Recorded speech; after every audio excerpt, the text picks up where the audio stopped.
Сейчас мы устраним скрипы характерные.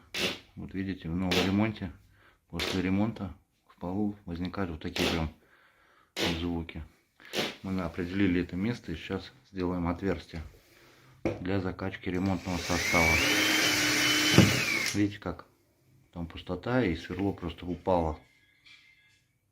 А предварительно мы заделали огромный скол на вот этой площади.